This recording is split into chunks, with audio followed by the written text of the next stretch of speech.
La paz, la caridad y la fe de parte de Dios nuestro Padre y de Jesucristo el Señor estén con todos ustedes. ¿Qué tal, mis hermanos? Buen día. Les saludo en este martes 29 de junio del 2021, martes de la semana 13ª de tiempo ordinario, pero en la que celebramos como católicos una fiesta importante, que es la solemnidad de San Pedro y San Pablo, dos apóstoles que son pilares dentro de nuestra fe.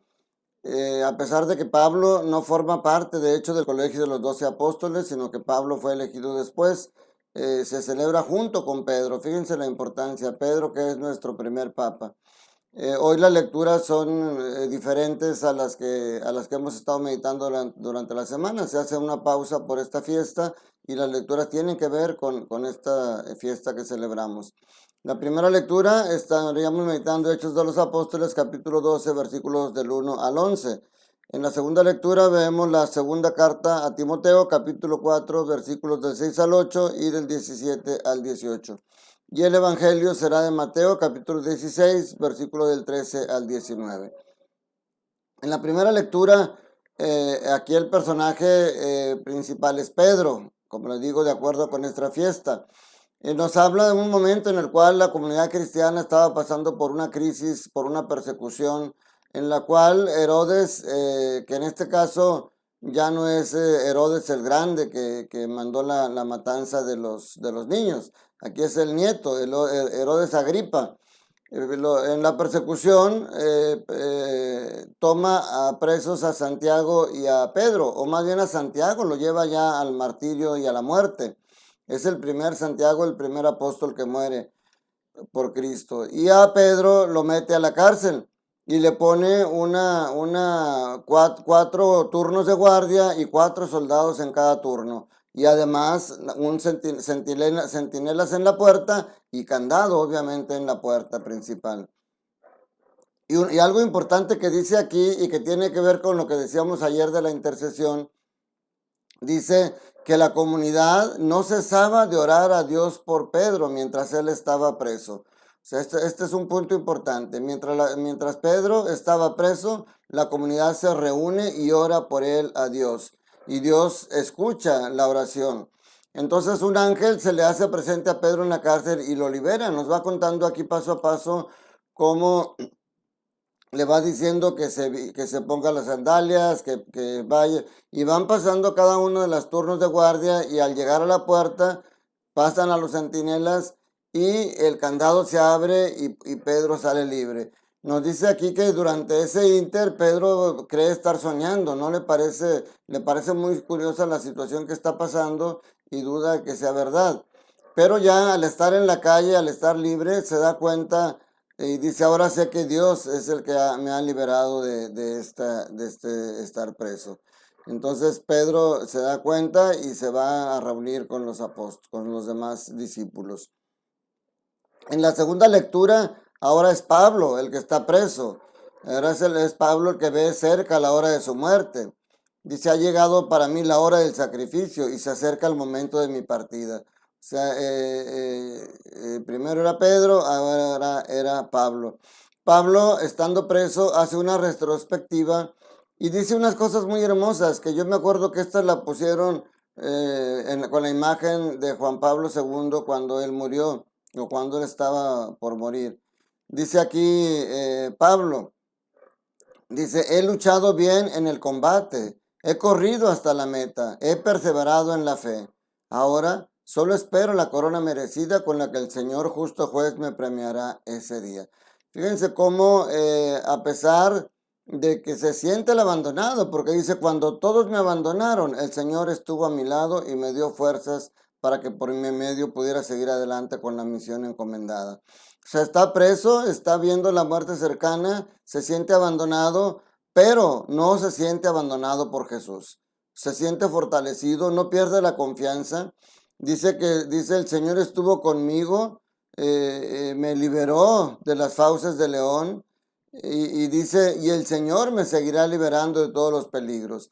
Él está consciente que va a morir y eso no le da miedo porque dice, me llevará sano y salvo a su reino celestial. O sea, él no aspira a que el Señor le evite la muerte, aspira a que le evite la muerte eterna para que pueda él estar ya gozando del reino celestial. Y ahora en el Evangelio, pues obviamente Pedro, siendo el personaje más importante de los apóstoles, no por importancia de que sea el mejor, sino simplemente porque fue el elegido por Cristo para ser nuestro primer papa. Y precisamente en este Evangelio de hoy se nos presenta la elección de Pedro como el sumo pontífice. Empieza Jesús con una introducción en lo que les dice: ¿quién dice la gente que soy yo, que es el Hijo del Hombre? Y empiezan, pues unos dicen que eres Elías, otro que eres otro profeta.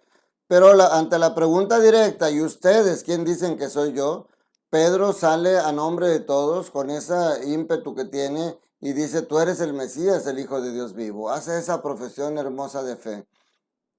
Y Cristo le dice: bienaventurado eres, Simón, hijo de Juan, porque esto no te lo ha revelado ningún hombre, sino mi Padre Celestial que está en los cielos. Y entonces ahí la lanza ya la encomienda que le va a decir. Le cambia el nombre. Recordemos que cuando Jesús cambia el nombre, cuando Dios cambia el nombre, es porque le va a dar una misión muy especial. Y le dice: ahora te llamarás Pedro, que significa piedra, y sobre ti voy a edificar mi iglesia. Lo que ates en la tierra quedará atada en la tierra, lo que desates en la tierra quedará desatada en el cielo. O sea, aquí le da las llaves. Por eso la imagen que representa a Pedro son las llaves y la imagen que representa a Pablo es la espada. ¿Por qué? Porque Pablo muere por la espada y Pedro se le entregan las llaves del reino de los cielos. Entonces aquí esta fiesta es importante para nosotros y nos invita a orar por el Papa Francisco, porque es nuestro Papa actual. Él siempre pide oración por él porque sabe su fragilidad, reconoce que todos somos frágiles. Vemos, le comentaba la vez pasada, qué tan pesada es esa carga que cargan sobre la espalda, que Pablo lo llegó a decir: o sea, yo he llorado con ustedes, he sufrido con ustedes, porque además de todas las persecuciones, tengo sobre mí, sobre mi espalda, la responsabilidad de esta comunidad de Corinto, les dicen en ese entonces.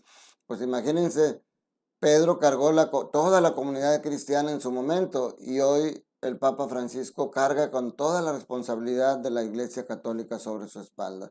Hagamos oración por él, sintámonos bendecidos por tener esta fiesta hermosa donde Pedro y Pablo nos invitan a ese seguimiento de Jesús.